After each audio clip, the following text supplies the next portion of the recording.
नमस्कार। मैं उज्जैन से मुकेश जोशी, आयोजक डॉक्टर कम्मू खटीक जी को धन्यवाद। उन्होंने मुझसे ये व्यंग्य पढ़ने के लिए कहा है। दिमागी कोरोना। अरे यार जोशी जी, ये पापी कोरोना कब तक जीव जान लेता रहेगा? इसको भगवाओ ना, कैसे भी करके। बहुत डर लगने लगा है अब तो। रोज़ रोज़ पॉजिटिव बढ़ते ही जा रहे हैं। कुछ करो ना यार। दिमागी कोरोना से ग्रस्त दद्दू ने पीछे से ज़ोरदार ढोल जमाते हुए कहा। मैं न तो आसमानी सितारों की भाषा पढ़ना जानता हूँ, न ट्रंप की अंग्रेज़ी समझ पाया आज तक, और न शी जिनपिंग की चाइनीज़। अब मैं कैसे बता दूँ दद्दू कि कोरोना यहाँ से कब जाएगा? वैसे सच्ची बोलूँ दद्दू, तो कोरोना यहाँ से कभी नहीं जाएगा। यह cancer, TB, AIDS, dengue, malaria जैसा पड़ा रहेगा बेचारा हमारे यहाँ। इन बीमारियों से भी तो हज़ारों लोग मर ही रहे हैं ना हर साल। ऐसे ही एक ब्रांडेड बीमारी और सही। दद्दू थोड़े उदास हो गए, बोले, मैं भगाने की बात कर रहा हूँ, आप ठिकाने पर ही तुल गए।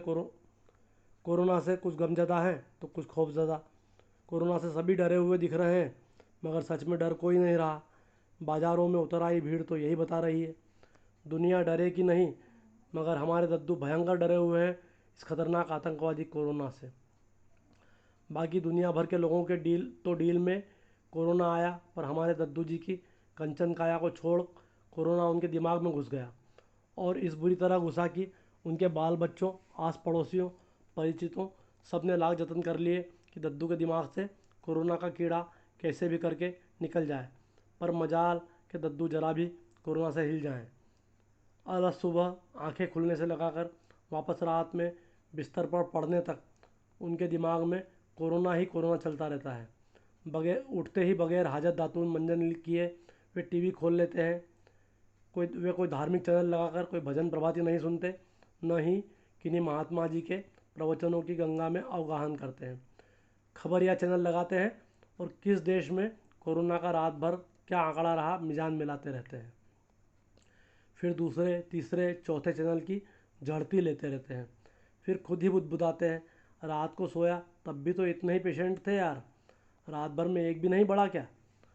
अब दद्दू को कौन समझाए कि बेचारी ये चैनल वाली औरत घर भी नहीं जाए क्या रात को? कोरोना वालों के पीछे फिरती फिरे। चैनलों पर बासी आंकड़ों से परेशान वे सुबह के ताज़े अखबार में मुंडी घुसेड़ते हैं और पहले पेज से आखिरी पेज तक कोरोना से जुड़ी तमाम खबरें पढ़ डालते हैं। सिर्फ पढ़ते ही नहीं, ज़ोर ज़ोर से घर में पड़े घर वालों को सुनाते हैं।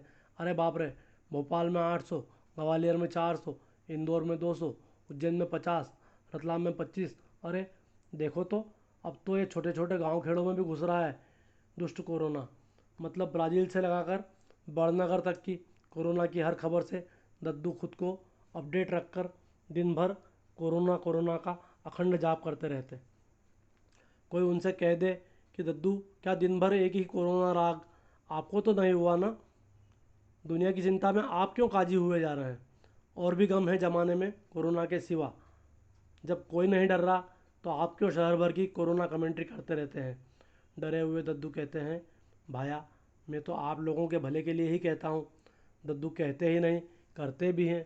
डरते डरते भी घर से निकलते ज़रूर हैं, पर साथ में 2-3 तरह की सैनिटाइज़र की शीशियाँ लेकर जो भी कहीं मिल जाए उसकी हैसियत के हिसाब से उसको फुसफुस करते, या 2-4 बूंदे अगले की हथेली पर टपका कर कोरोना से डरने का संदेश दे डालते हैं। खुद घर से ग्लव्स धारण करके निकलते हैं। उनका बस चले तो वे पूरा पीपीई किट पहन ओढ़ अंतरिक्ष यात्री बनकर निकलें, पर लोग हंसेंगे इस डर से वे अपने कोरोनाई दिमाग को झिरझिरी टोपी के आवरण में ही रखते हैं। तरह तरह के काढ़े और गिलोय अश्वगंधा वटी के चलित विज्ञापन है, जेब में भी रखते हैं, पर नज़र बचाकर सुपात्र महिलाओं को ही गिलोय और अश्वगंधा के गुण बताते हुए निकाल कर धीरे से दे देते हैं।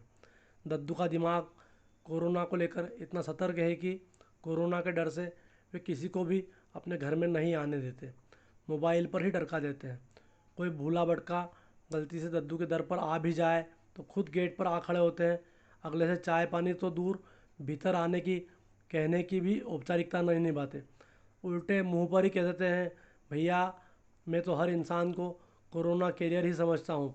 आप जाने कहाँ कहाँ से हिल मिल कर जाने किस दुकान से कोरोना उठा लाए हो और मेरे को चिपका के निकल जाओ। इसलिए भैया दूर की राम राम ही भली। एक बार ये कोरोना निकल जाए फिर हम जमकर गले मिल लेंगे। लेकिन हमारे दद्दू खुद किसी के भी घर बेधड़क पहुंच जाते हैं अपनी हॉरर कोरोना कथा लेकर। किसी भी परिचित अपरिचित के कोरोना की चपेट में आने से लेकर उसके इलाज और हॉस्पिटल में डॉक्टरों स्टाफ द्वारा अछूतों जैसे व्यवहार के कई कई किस्से वे घर घर जाकर सुनाते हैं और डराते भी हैं। साथ में यह ताकीद भी कि आपको इसलिए बता रहा हूँ कि आप कोरोना से बचे रहो, घर में रहो, सुरक्षित रहो। दद्दू चाय पिए बिना अमूमन टलते नहीं। अंदर चाय की खड़बड़ सुनते ही इम्यूनिटी बढ़ाने हेतु लौंग, अदरक, काली मिर्च चाय में डालने की बिन मांगी राय भी जरूर फैलते हैं। दद्दू कोरोना का हालचाल जानने एक दिन प्लेटफार्म पर पहुंच गए, यह जानते हुए भी कि कोई ट्रेन कहीं आ जा ही नहीं रही। फिर क्या देखने गए दद्दू प्लेटफार्म पर? यह तीव्र जिज्ञासा हुई। उन्होंने मज़े लेते हुए बताया कि ये देखने गया था कि प्लेटफार्म पर पागल खूब घूमते देखे जाते हैं, इस कोरोना में उनके क्या हाल हैं। फिर फिर क्या हुआ दद्दू? दद्दू बोले, दो तीन ही मिले पर साले पग्गल होन मेरे को ही देखने लग गए। अब कोरोना को दिमाग में घुसेड़े दद्दू को कौन समझाए कि हमारे यहाँ शुरुआत कोरोना को हराने से हुई थी, जब कोरोना के साथ ही जीना पड़ेगा तक पहुँच गई है। ऐसे में अग्निपथ फिल्म में डैनी का एक डायलॉग याद आ रहा है, दुश्मन की उम्र लंबी हो जाए तो उससे दोस्ती कर लेनी चाहिए, अपनी उम्र लंबी हो जाती है। दिमागी कोरोना लिए फिर रहे दद्दू शायद अपनी उम्र लंबी करने में लगे हुए हैं। धन्यवाद।